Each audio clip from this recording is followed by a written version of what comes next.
एक ऐसा प्लेनेट जहाँ वही एलियन रह सकता है जिसके अंदर ताकत हो, और ऐसा ना होने पर उसे इस प्लेनेट से बाहर निकाल दिया जाता है या फिर मार दिया जाता है। और आगे आप देखने वाले हैं कि इन्हीं के बीच क्या एक एलियन जिसे कि खुद को साबित करना है कि वो एक बहुत बड़ा योद्धा है, और इस दौरान उसका मुकाबला ऐसे ऐसे क्रिएचर से होता है जिसे देखकर आपके होश उड़ जाएंगे। और ये देखने के लिए आप वीडियो पर बने रहें, और चैनल पर नए हैं तो वीडियो को लाइक और सब्सक्राइब जरूर कर दें। कहानी की शुरुआत होती है और हमें एक प्लेनेट को दिखाया जाता है जहाँ पर बहुत ही ताकतवर योद्धा रहा करते हैं। इस प्लेनेट का एक नियम है कि जो भी कमजोर योद्धा है उसे मार दो, मतलब उस एलियन को इस प्लेनेट में रहने का कोई अधिकार नहीं है। और तभी हमें यहाँ एक एलियन को दिखाया जाता है जिसका नाम टैक है, जो कि दूसरे एलियनों से काफी कमजोर है। और यहाँ टैक अपने बड़े भाई से मिलने आता है और उनके बीच यहाँ जंग छिड़ जाती है। उसका भाई एक काफी ताकतवर योद्धा होता है। यहाँ डेक अपने ही भाई पर हमला करने लगता है, और उसका भाई डेक से बहुत प्यार करता था, इसलिए वो उसके हर बार को रोक रहा था। हम देखते हैं कि डेक के भाई के चेहरे पर एक मास्क लगा होता है जो कि एक कुशल और ताकतवर योद्धा होने का सबूत है। यहाँ लड़ते हुए भी उसका भाई डेक को हर तरह से सपोर्ट कर रहा था।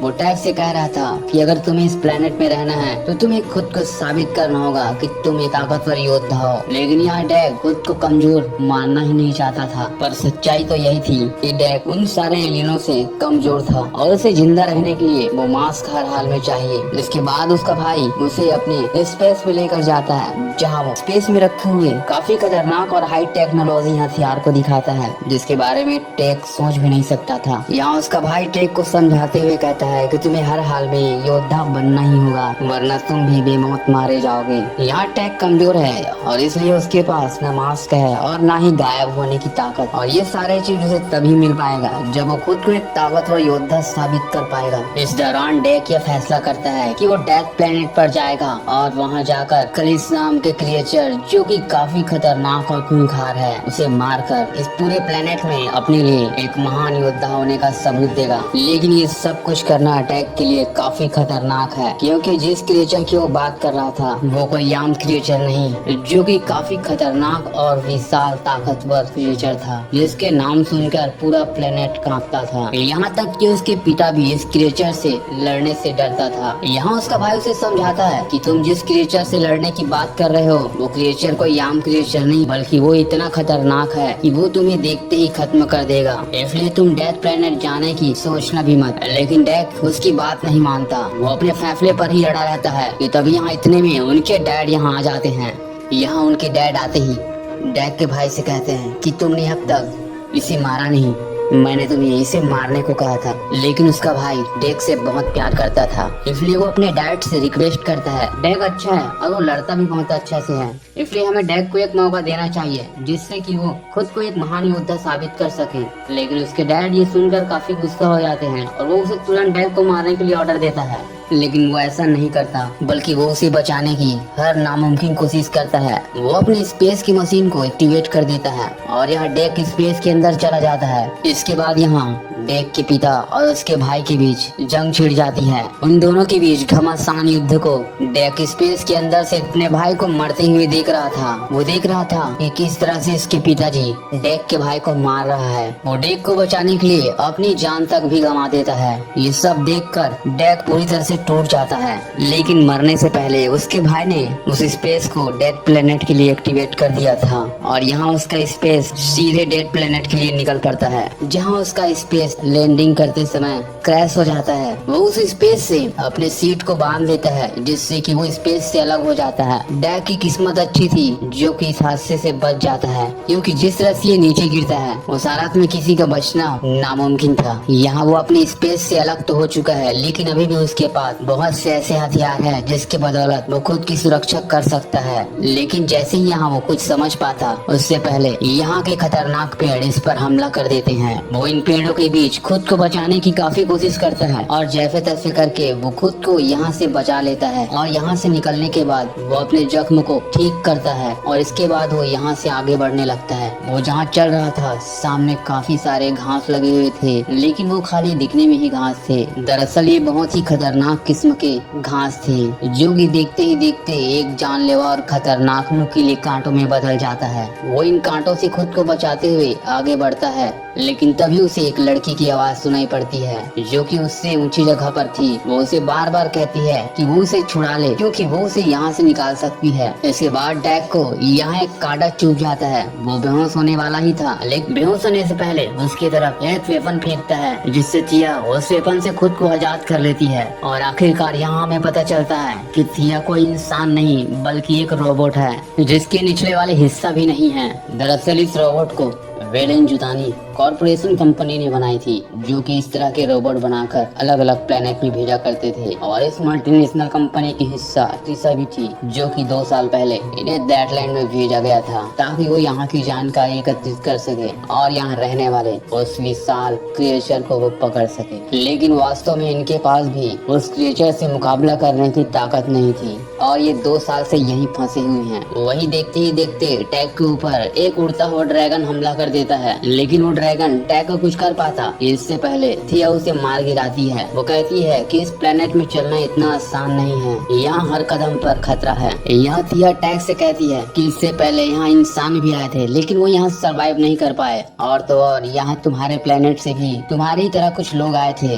लेकिन वो भी यहाँ मारे गए। और जिस क्रिएचर की तुम बात कर रहे हो वो कोई मामूली नहीं है बल्कि वो देखते ही तुम्हारी जान ले लेगा। खैर मैं तुम्हें उसके पास लेकर जा सकती हूँ, लेकिन इसके लिए तुम्हें मेरी एक बात माननी होगी। तुम्हें मुझे अपने साथ लेकर जाना होगा क्योंकि वो कहाँ रहता है इसे मैं ही जानती हूँ। अब यहाँ टैग जिस चीज के लिए आया है उसे पूरा करने के लिए उसे थिया की बात माननी ही पड़ेगी। और अब वो थिया को अपने साथ लेकर आगे बढ़ने लगता है। आगे बढ़ते हुए थिया यहाँ टैग से बात करती है पर वो उसके किसी भी सवाल का जवाब नहीं दे रहा था। भी आगे चलते हुए एक स्टीम पर आ जाते हैं जहाँ बहुत ही खूंखार और खतरनाक मछलियाँ होती हैं जो पल भर में इनकी जान ले सकती है। लेकिन थिया को इनके बारे में पहले से ही पता था और वो इनसे निपटना भी बहुत अच्छी तरह से जानती थी। और ये दोनों यहाँ से बचते हुए आगे बढ़ जाते हैं। आगे यहाँ थिया उसे बताती है कि वो इस प्लेनेट में अकेली नहीं आई थी बल्कि उसके साथ उसकी सिस्टर थी और वो भी इसकी तरह ही एक रोबोट है। वो बताती है कि हमारे अंदर एक कमांड है जिसकी वजह से हम दूसरे रोबोट से बिल्कुल अलग हैं, जिसकी वजह से हम लोगों की फीलिंग समझ सकते हैं, उन्हें पहचान सकते हैं, उनकी भाषाएं समझ सकते हैं। जब हमें यहाँ भेजा गया था तब यहाँ हमारा एक कैंप था जहाँ से हम चीजों को एक्सप्लोर करने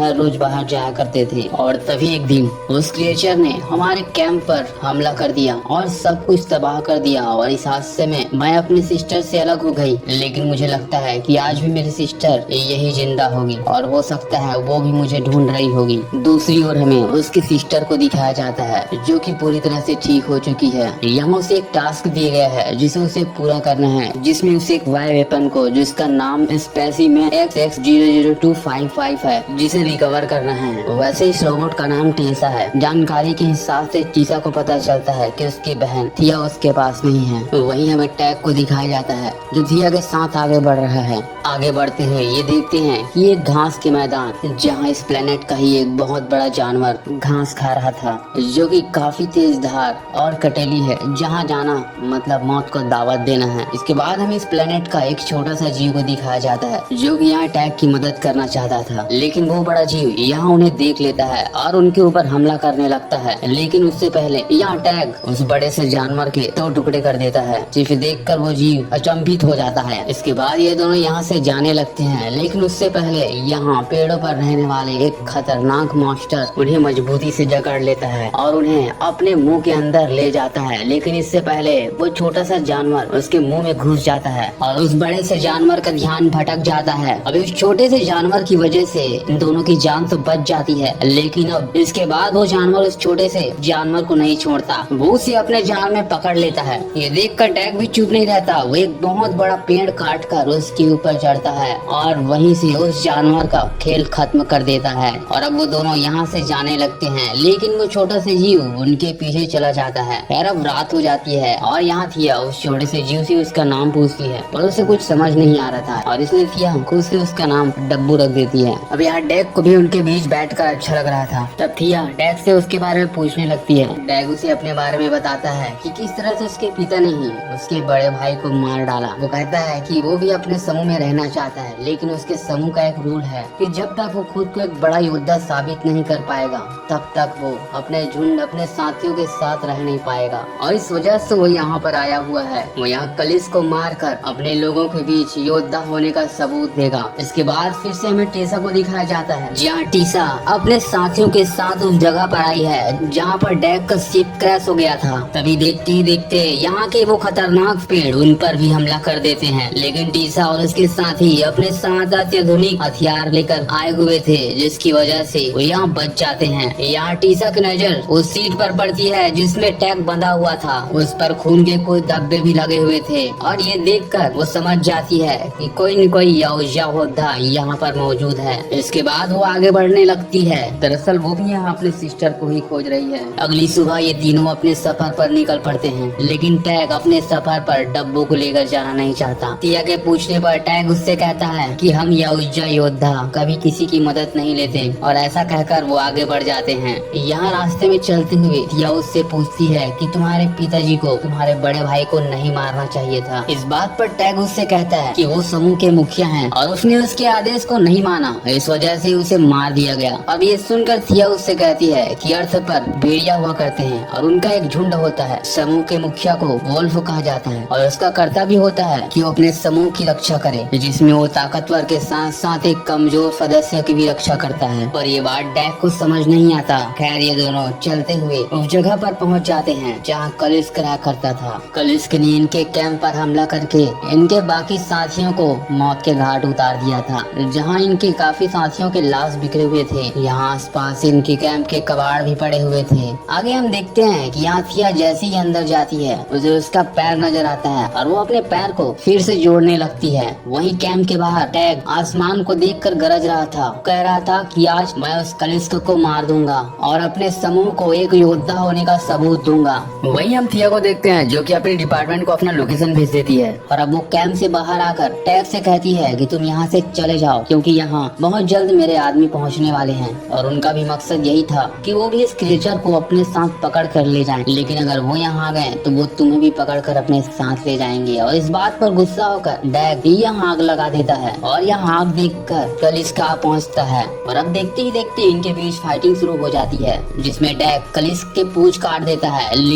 लेकिन उसके अंदर इतनी ताकत थी कि वो कटा हुआ चीज फिर से वापस बन जा रही थी। लेकिन यहाँ टैग हार नहीं मानता और लड़ते हुए वो उसकी गर्दन काट देता है। लेकिन यहाँ उसकी गर्दन भी फिर से ठीक हो जाता है। लेकिन तभी यहाँ थिया की बहन टीसा पहुँचती है और उन दोनों के बीच एक ऐसा हथियार यूज करती है जिससे कि वो दोनों फ्रीज हो जाते हैं और वो उन दोनों को अपने साथ ले जाती है। वहीं दूसरी ओर हम देखते हैं कि थिया यहाँ टैग को छुड़ाने की काफी कोशिश कर रही थी, लेकिन उसकी बहन टीसा उसे छोड़ना नहीं चाहती। यहाँ वो डैग के दिमाग पर एक वायरस इंजेक्ट करती है। दरअसल वो डैग के बॉडी पर एक्सपेरिमेंट कर रही थी जो कि उनके रूल के खिलाफ था। यहाँ टैग दर्द से चीखने लगता है, चिल्लाने लगता है और ये सब थिया देख रही थी। ये देखकर उसे बिल्कुल भी अच्छा नहीं लगता और वो उसे यहाँ से भगा देती है। दरअसल ऐसा करके टीसा पूरे प्लेनेट में ताकतवर बनना चाहती थी। वो सब पर हुकूमत करना चाहती थी, लेकिन उसके प्लान को थिया नाकाम कर देती है। वही टैग पानी में कूदकर यहाँ से भाग जाता है और भागते हुए वो सीधे अपनी स्पेस में पहुँच जाता है। वो चाहता तो यहाँ से भाग भी सकता था, लेकिन वो ऐसा नहीं करता क्योंकि उसकी वजह से यहाँ थिया फंसी हुई है। और अब वो सामने अपने भाई के उस मास्क को देखता है जिसे हासिल करने के लिए वो यहाँ आया था और वो उस मास्क को पहनता है और इस प्लेनेट में रहने वाले चीजों का ही उपयोग करके वो अपने लिए खतरनाक हथियार बनाता है और उस जगह जाता है जहाँ पर कलिस के पैर का निशान है। वो देखता है कि उसके पैर के निशान के नीचे वो डब्बू बैठा है और ये देखकर वो समझ जाता है कि डब्बू कलिस का बेटा है। और अब वो डब्बू को अपने साथ लेकर आगे निकल पड़ता है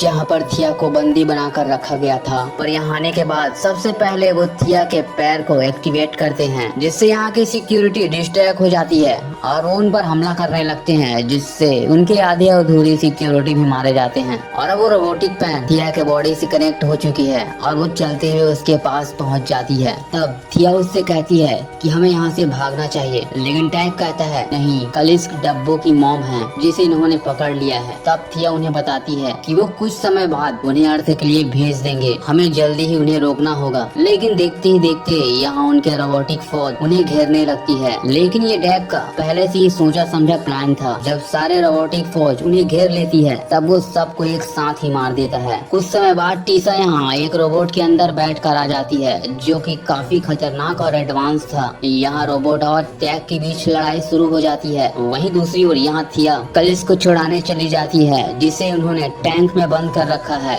यहाँ थिया उस टैंक के लॉक को अपने रेटिना से खोलने की कोशिश करती है, पर वो ऐसा नहीं कर पाती। और तभी यहाँ एक दूसरा रोबोट आता है, लेकिन वो उसे टीसा की तरह रिएक्ट करके उसे मार देती है और उसकी आंखों की रेटिना यूज करते हुए उस लॉक को खोल देती है। और यहाँ वो उस कलिस्क को खोलने में कामयाब हो जाती है। और अब यहाँ कलिस्क सीधे उस रोबोट के पास पहुंच जाती है, जिसका सामना अभी टैग कर रहा था। यहाँ कलिस्क उस रोबोट को तोड़ने की काफी कोशिश करती है, लेकिन वो नाकाम रहती है। लेकिन टैग उसे जैसे तैसे करके बाहर निकाल ही लेता है और अब इतने में कलिस्क उसको निगल जाता है। यहाँ टैग जब कलिस्क से मिल रहा था तब वो बहुत ही खतरनाक तरीके से ब्लास्ट हो जाता है, क्योंकि उसने टीसा को निगल लिया था। इस हादसे में टैग तो बच जाता है, पर कलिस्क मारा जाता है। खैर कुछ समय बाद ये अपने प्लेनेट पर वापस चले जाते हैं और यहाँ आने के बाद वो अपने डैड से मिलता है। वो यहाँ टीसा के हेड को रख देता है और कहता है कि मैं भी एक महान योद्धा हूँ और मैं इस प्लेनेट में रह सकता हूँ। तब उसके डैड कहते हैं कि नहीं, अभी तुम योद्धा नहीं बने हो, तुम्हें ये साबित करने के लिए इनसे लड़ना होगा। और वो अपने 2 आदमी उससे लड़ने के लिए भेज देता है, लेकिन यहाँ टैग उन्हें एक झटके में ही धूल चढ़ा देता है। ये सब होने के बाद भी टैग के फादर अब खुद उससे लड़ने भिड़ जाते हैं और यहाँ दोनों के बीच जबरदस्त लड़ाई शुरू हो जाती है। पर वो भूल गया था कि उसके सामने जो खड़ा है वो टैग नहीं, बल्कि एक बहुत बड़ा योद्धा बन चुका है। यहाँ टैग लड़ते हुए अपने डैड पर भारी पड़ रहा था और उसके डैड को भी ये समझ आ चुका था कि वो टैग को हरा नहीं पाएगा। और इसलिए वो कहता है तुम इस प्लेनेट में रहने लायक योद्धा बन चुके हो, तुम यहाँ रह सकते हो। और इसलिए वो उसके सामने गायब होकर उससे लड़ाई करने लगता है। लेकिन टैग पहले से जानता था कि इसके साथ कुछ ऐसा ही हो सकता है और वो उसके ऊपर धूल फेंकता है और इसके बाद वो अपने डैड के हाथ को काट गिराता है। और अब यहाँ देखते ही देखते डब्बू उसके डैड के सिर को निकल जाता है, जो कि अब पहले से काफी बड़ा हो चुका है। ये देखकर यहाँ के लोग इन पर बौखला जाते हैं, लेकिन साथ ही वो टैग को देखकर डर भी जाते हैं, क्योंकि उसने इस प्लेनेट के मुखिया को मारा है। कुछ देर बाद यहाँ एक बड़ा सा स्पेसशिप आता है और इस स्पेसशिप को देखकर टैग समझ जाता है। वो कहता है कि ये स्पेसशिप मेरी मदर की है और इसके बाद इस मूवी का द एंड हो जाता है। दोस्तों मेरे वीडियो को लाइक और सब्सक्राइब जरूर करिएगा। मैं मिलता हूँ आपको अगले वीडियो में।